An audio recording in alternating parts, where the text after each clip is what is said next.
is a mentality that exists that cannot be combated with compassion or mercy or love or anything of that nature. I'm sorry. And I know people don't want to hear that, but it's just reality. That's not going to fly. If you go out there with that type of thinking, you will be lunch.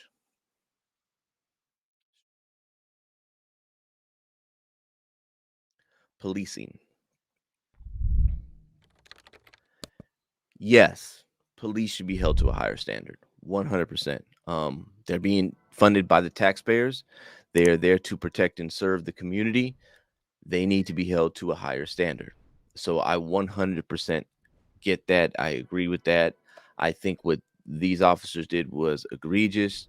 I think that policing in the United States of America at this time is probably the most difficult job to have because for one, it's difficult, and two, your hands are tied.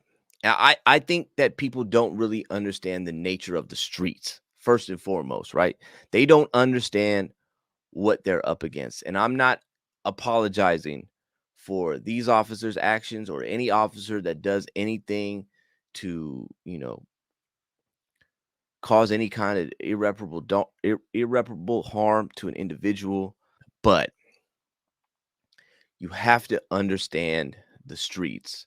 And I'm going to tell you right now, if you don't know about what goes on out there, outside of the protection of Twitter, outside of your home, in the streets where it's real, where there's gangbangers, thugs, criminals, people robbing, jacking, drug dealers, dope fiends, prostitutes. I'm talking about the killers, cutthroats, and connivers. All of them are out there, right? If you don't understand that world, it's really hard to speak up on something. I know that there's a big movement now, and there's been a movement for a while to defund the police, to abolish the police.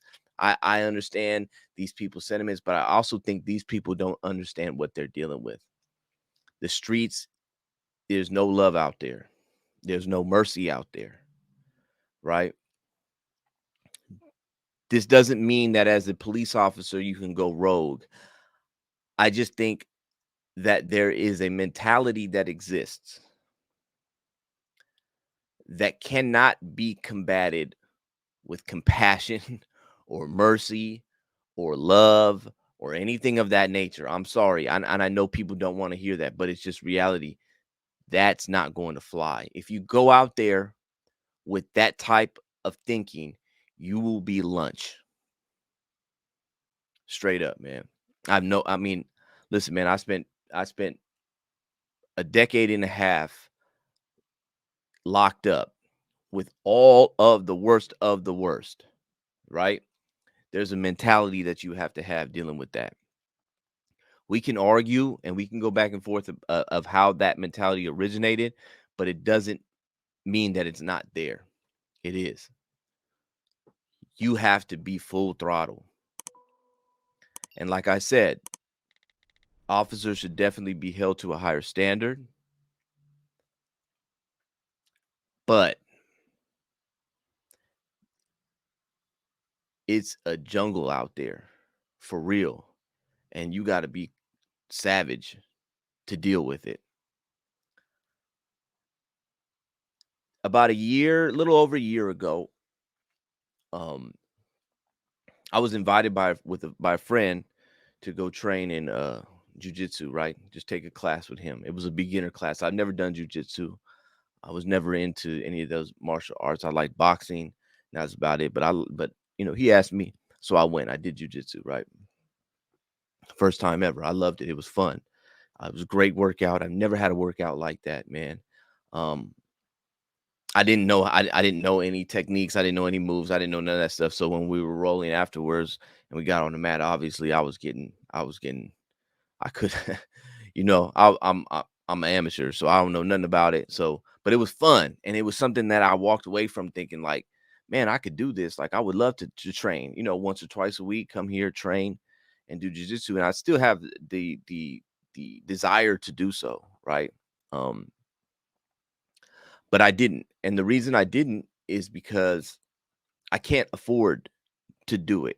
What I mean I can't afford to is right now, I rely on my limbs to make a living. I rely on my arms and my legs, my hands, my feet, all that stuff. Like I need my body to go out and work. With that being said, the reason I didn't decided not to do it was because I can't afford to break anything. I can't afford for my arm to break right now. I don't get paid to do what I'm doing here. If I did, I could do this in a sling, I'd be fine. And I would be doing jujitsu. But right now, that's not the case. So if I broke my arm, it would be hard for me to pay my bills. And it's not just me. I'm married. I have a wife. She depends on me. We pay bills. I need to be working, right? So I can't afford to break anything. But that also means that I can't go out there and train effectively in the way that I want to train, which is to go all out because you get put in arm bars and leg locks and all this stuff. And any type of little tension that I'll feel on my arm, the first thought that's going to come into my mind is I can't break it and I'll tap. And that's not how I want to train. I want to be able to push myself, go as hard as I can because there might be moves or locks or something like that that I could get out of. But because that's going to be on my mind, I'm going to tap because my first and foremost obligation is to my family, my wife. So I said, I'm not going to do it. I can't have that mentality to hesitate, right? So if I can't hesitate, I'm not going to even get out there. And it's the same like with the streets, right? You can't hesitate. Like there's a saying that says, you know what happens to he who hesitates in war, he who hesitates has lost, right? So in this case with the Tyre Nichols thing, right? They're beating him. There's more of I don't get that because when that's going on, like there's time has been elapsed. The shootings I see completely different. The shootings are split-second decisions. You can't hesitate. If you're out there in the streets, you can't hesitate.